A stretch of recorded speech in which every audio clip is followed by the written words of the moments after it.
La tendencia alcista en el voto mixto y por candidatura continúa desde el 2012, Virgen Santa. Para discutir este tema electoral y otros asuntos políticos están con nosotros los comisionados electorales. Hoy es el día de ellos, sí. Vamos a ver si llega el que falta. Está acá Roberto Iván Aponte, del Partido Independentista Puertorriqueño. Buen día, Sonia. Buen día, Ernesto. Buen día al público que escucha. También nos acompaña Ernesto González, del Partido Popular Democrático. Buen día, Sonia. Buen día, Roberto, y a todos los que nos escuchan a través de las ondas radiales y nos siguen a través de Radio Isla TV. Muy bien. Y don Aníbal Vega Borges, del Partido Nuevo Progresista, que no ha llegado. No sé si lo voy a excusar o no. Mire, don Aníbal, hablo abanico, llegue, porque sabe que aquí se da nota. Bueno, vamos a ver, reacción inmediata. La primera reacción de ustedes a la situación de Wanda Vázquez, que sigue, ¿verdad?, lacerando la confianza de los entes políticos y de la gente en los políticos.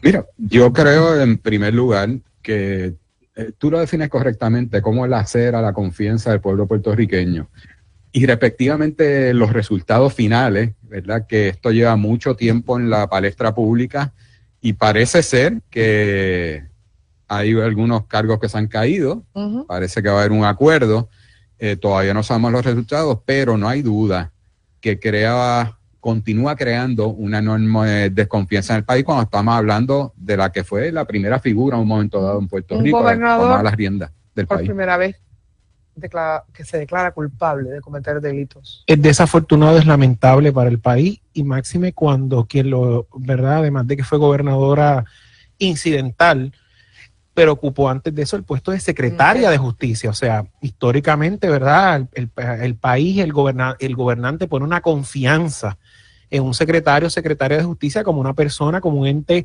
imparcial, ¿verdad? Que impone, ¿verdad? Que sigue, que dirige todo el brazo de justicia del país. Así que podríamos decir que es doble lamentable por el trasfondo de la persona que es, ¿verdad? Se busca un acuerdo con menos caros, como la prensa señala, que es la información que hay públicamente, pero indudablemente lacera la confianza del pueblo, no solo en los funcionarios electos, sino también en los que los políticos electos designan y deben de someterse, ¿verdad?, a un crisol mayor, a una intensidad mayor a las personas que van al servicio público. Hablaba esta mañana precisamente con el comisionado residente Pablo José Hernández, precisamente sobre la configuración y la selección de un gabinete constitucional, que esto lacera también ese proceso, porque de alguna forma, como bien señalas, ella fue secretaria de Justicia, también estuvo en el Departamento de la Familia, o sea, y que de repente sea convicta, o sea, ella decide declararse culpable, pero pues si era inocente,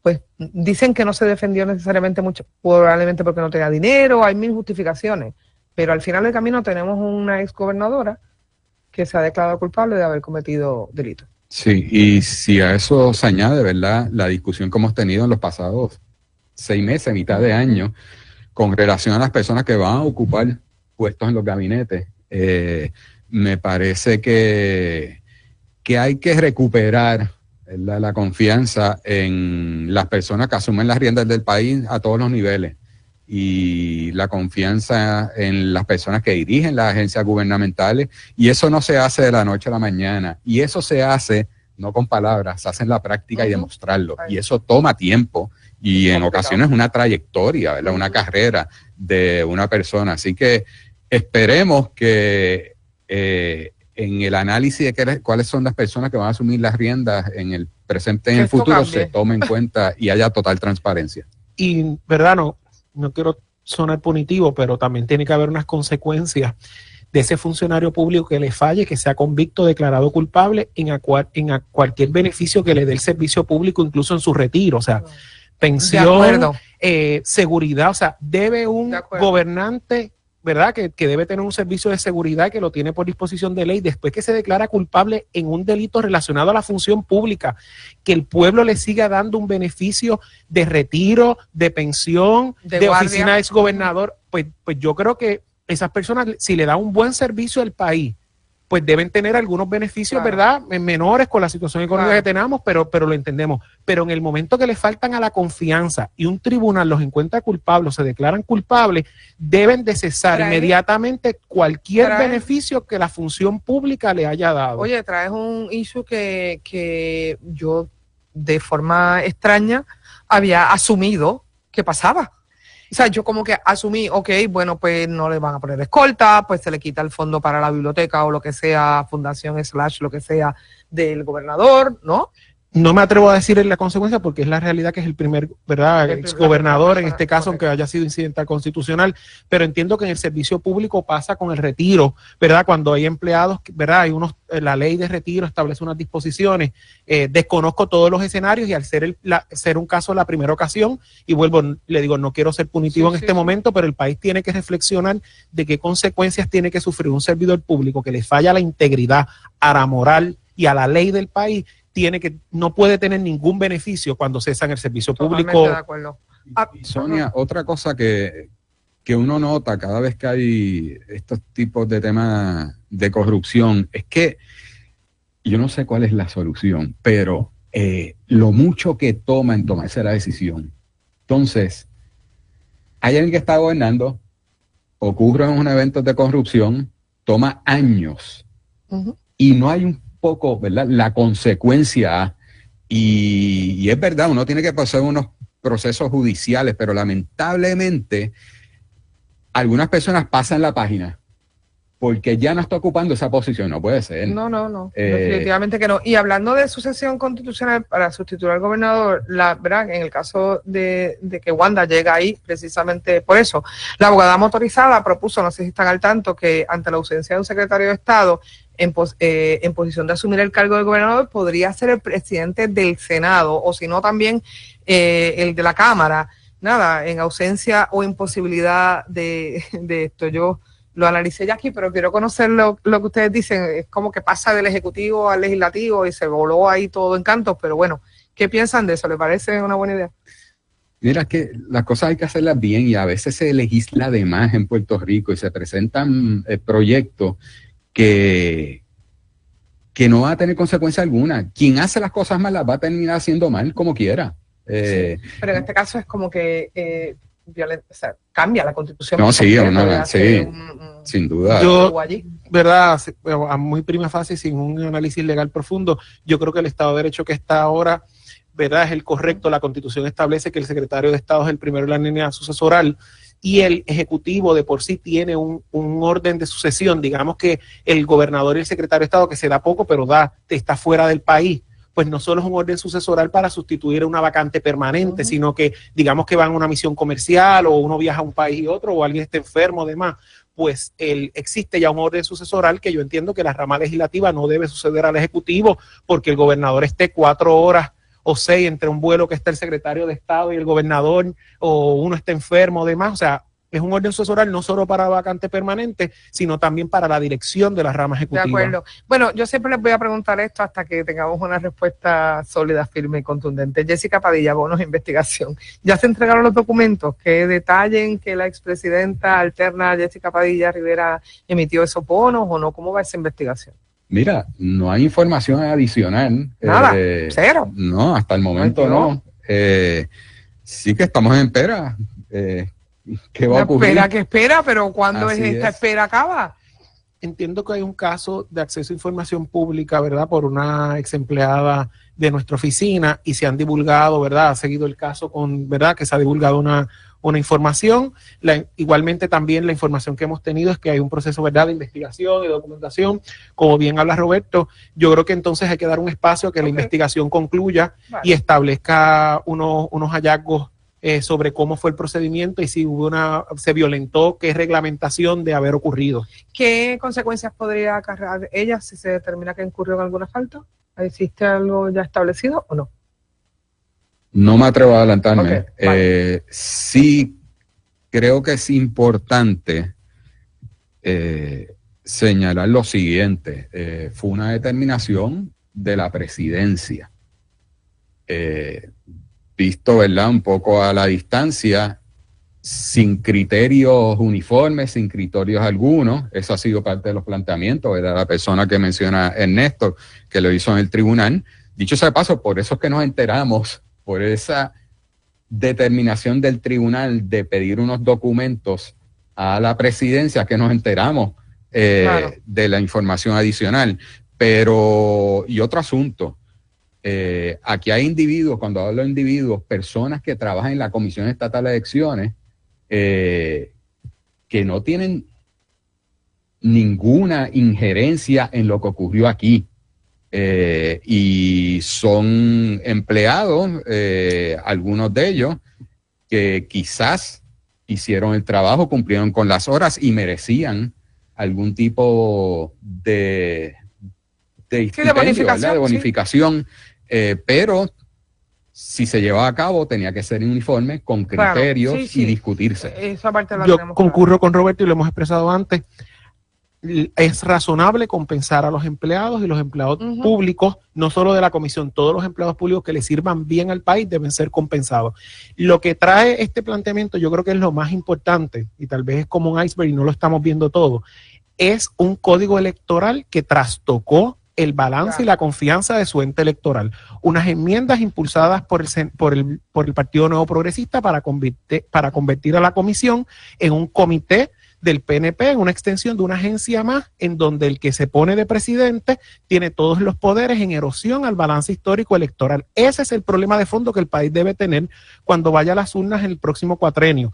Si quiere seguir permitiendo que el Partido Nuevo Progresista modifique, cambie la ley electoral como quiera, para quitar y poner funciones sin que los comisionados electorales en el Pleno tomen esas determinaciones en balance, en control, ¿verdad?, de unos con otros, tratando de llegar a unos acuerdos en beneficios de la comisión, o como bien, ¿verdad?, la propia presidenta Padilla argumentaba en la toma de decisión, decía, es que la ley y la reglamentación me permite a mí, al presidente, dar todo esto sin consenso, sin divulgación, sin contar con nadie. Yo utilicé este sistema que la ley me da, y que es lo que la investigación, ¿verdad?, debe de arrojar si realmente ya tenía esa facultad de ley. Y esa facultad se la da el mismo partido que la quiere referir ahora y que la refiere, y que quiere que se devuelva el dinero de ellos, que no sé cuántos de los funcionarios del PNP que recibieron miles de dólares lo han devuelto, porque ellos ahora piden una investigación, piden que se devuelva el dinero, pero fueron los mismos que impulsaron el cambio en la ley. Yo creo que el tema de fondo, más allá de del bono no, es si queremos seguir que el ente electoral,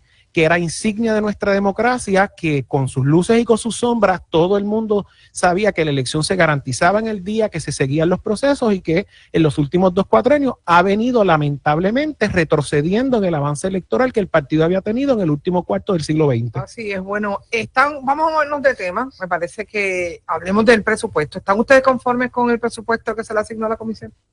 No, la comisión necesita, ¿verdad?, más fondos de los que tenemos. También debemos cumplir con más responsabilidades, o sea, debemos recibir para, ¿verdad?, el ajuste salarial y el plan de clasificación para mantener unos locales, ¿verdad?, en condiciones. Necesitamos una asignación especial para la adquisición de nuevas máquinas de escrutinio electrónico, que claro, no están contempladas en el presupuesto porque son los gastos ordinarios. Así que si la pregunta es si durante el año debemos recibir más fondos, sí. Bueno, el presidente de la Comisión de Hacienda dijo que a pesar de las enmiendas que se realizó al presupuesto vigente y al próximo, que en lo que resta de sesión no va a vislumbrar ninguna otra vista de presupuesto. Sí, eso escuché, y es importante señalar lo siguiente: cuando el presidente de la Comisión Estatal de Elecciones acudió a una vista en el Senado, no en la Cámara, recientemente allí señaló que en caso de darse el plan de reclasificación no estaba incluido ese dinero, y como menciona Ernesto, el tema de las máquinas de escrutinio electrónico hay que trabajarlo ahora, porque se abre a subasta, y aunque quedan 3 años y medio para las próximas elecciones generales, hay que comenzar el proceso ahora. Esto le brinca a uno encima y de momento Así están los es. 3 años ahí. Y nosotros estamos trabajando en la comisión, preparando, hay un borrador de RFP, estamos discutiendo para que se abra la subasta, esperamos que vengan compañías para poder ¿verdad?, evaluarlas, pero la legislatura va a tener que asignar un dinero en algún momento para que corra ese proceso. A los pasos que se mueven los gobiernos, 3 años son 3 días. Sí. Bueno, el Senado aprobó el proyecto de administración para separar la policía del Departamento de Seguridad Pública. La Cámara ya lo había aprobado, así que debe pasar ahora a la gobernadora. ¿Están ustedes de acuerdo con esta medida? Sí, es un asunto de política pública. El Partido Popular en la pasada campaña prometió, ¿verdad?, y dijo que de acceder al poder iba a retrotraer la sombrilla o la fusión de varias agencias que demostraron el camino que no fue lo más efectivo, era una mera apariencia de ahorros cosméticos, no necesariamente atiende la funcionalidad. Y ahí pues no quiero evadir la pregunta, creo que la contesté, pero volvemos a lo mismo. Lo importante ahí es, lo separamos. pero el gobierno que ayer desde nuestra oficina se escuchaba a los policías reclamando que se le pagaran sus horas extras, más allá de un proyecto de ley, de escribirlo, la gobernadora y el partido de gobierno le va a dar a la policía de Puerto Rico los recursos que está reclamando y necesitando, pues además del cambio, ¿verdad?, de la modificación en la ley que concurro, tiene que ver también una prioridad en asignar los recursos que necesita la policía. Y los recursos que son, mira, recurrentes, sumables y restables, que tú dices allí, mira, más o menos esto es lo que estoy gastando en overtime todo el tiempo, pues este dinero lo necesito, no tengo que esperar 25 todos los años a venir a pedir los mismos chavos. O sea, de verdad, ¿por qué? ¿Por qué? Mira, aquí lo que pasa en muchas ocasiones es que el dinero se utiliza para otras contratos y se gastan cientos de miles de dólares en contratos en vez para los asuntos serios. Yo recuerdo el 2017, si no me equivoco, cuando Juan Dalmau era senador, surge este tema de consolidar en una sombrilla enorme varias agencias gubernamentales. Y en aquel momento estaba el senador Henry Newman y múltiples organizaciones les señalaron públicamente su preocupación con ponerlo bajo una sombrilla enorme. Y el resultado ha sido lo que estamos viviendo hoy en día. Así que era prevenir lo que estaba ocurriendo. Y a tu pregunta de qué pasa con el dinero, eso es un poco, voy a la pregunta anterior que tú hiciste. Si el dinero, la Comisión Estatal de Elecciones tiene el dinero suficiente en estos momentos. Eso es una pregunta que no es tan sencilla responder, porque depende mucho de la persona que distribuye ese dinero. Ya. Quizás si se distribuyen bien, yo podría decirte, Sonia, yo creo que la comisión con el dinero que está cumple. Ahora, eso separado de lo que cuesta el escrutinio electrónico, claro, que son muchos millones de dólares. Pero en muchas ocasiones se habla de que no existe el dinero y de repente tú te enteras de que tal asesor se gana un fracatán de dinero. Y eso pasa en todas las agencias gubernamentales y lamentablemente por los pasados años también ha ocurrido en la Comisión Estatal de Elecciones. Terrible, pero bueno, vamos a ver si un día tenemos los chavos para que sepamos los resultados de las elecciones, por lo menos, qué sé yo, a las 12 de la noche, a la 1 de la mañana. Bueno, temprano, como fue en 2016. Caramba, esa debe ser nuestra meta. Cuando por primera vez se utilizó el escrutinio electrónico, 2016, los resultados llegaron enseguida. No hubo discusión alguna. Lamentablemente, ¿verdad? Ha sido un proceso complicado la relación con Dominion y también el Código Electoral del año 2020 afectó los procesos electorales.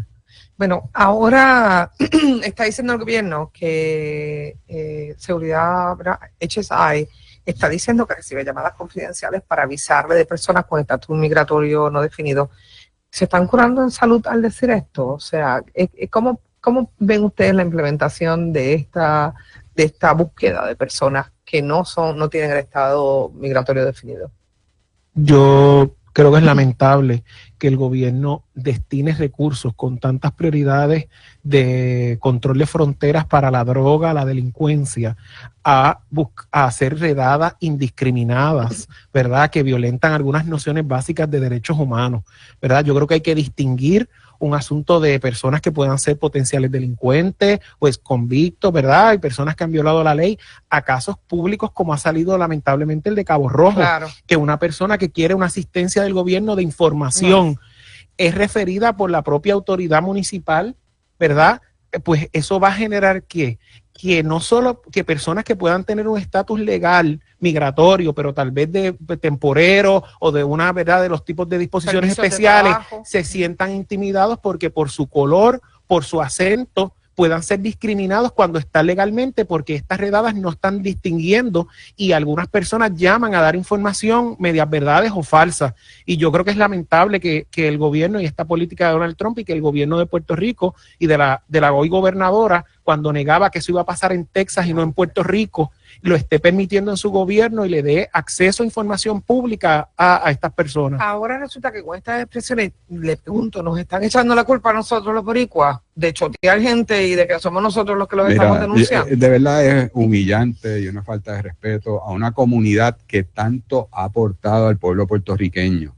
Si el pueblo puertorriqueño, con sus pocas buenos momentos, ¿verdad?, en los últimos años, le debe a la comunidad dominicana. Aquí estamos hablando de personas que cuidan adultos mayores, Trabajan en la con la crisis agricultura, que existe en trabajan Puerto en la Rico, construcción. trabajan en todos los lugares y lo vemos, las consecuencias, cómo está afectando, entre otras cosas, la economía. Porque los lugares donde tú vas a comer, Sí, ya no hay nadie. no hay nadie en estos Horrible. momentos. Pero Sonia, yo quiero mencionar algo también bien importante. Un asunto es el aspecto legal y si una ley es correcta o incorrecta. Ujú. Cuando tú entiendes que esa ley es inmoral, es incorrecta, tú Sí, tú la- haces algo para estar en Claro, contra. Y te voy a dar claro. un ejemplo. La lucha de Vieques, 1999-2000. El partido que yo represento, la ley permitía que hubiera una base por la condición colonial de Puerto Rico en Vieques, pero uno pensaba y piensa que eso era inmoral. Y por eso muchos de nosotros acudimos a hacer desobediencia civil, porque esa era la acción que entendíamos pacífica Ujú. para demostrar el tipo de atropello que se vivió en ese momento. Pues lo mismo ocurre ahora. Si tú entiendes que algo es ilegal, es inmoral, no hay manera de justificarlo. Claro. Así que Sí. me parece que es sumamente lamentable, humillante que esté ocurriendo esto en nuestro país y Definitivamente. hay que ser solidarios con la comunidad dominicana. Así mismo es. Bueno, yo me quedo ya sin tiempo. Siempre es un gusto conversar con ustedes. Hablábamos con los comisionados electorales Roberto Iván Aponte del PIB y Ernesto González del Partido Popular Democrático. Vamos a excusar a don Aníbal Vega Borges, que tuvo, me informan, un pequeño percance en su agenda. Pero mire, don Aníbal, la próxima vez anótelo usted. Bueno, lo esperamos en el próximo día acá. Así que muchas gracias a ustedes por habernos acompañado. Y bueno, nada, saben que en breve el museo llega al barrio, así que vamos a una pausa, son las 11:21, ya regresamos. El calor no ha hecho más que empezar.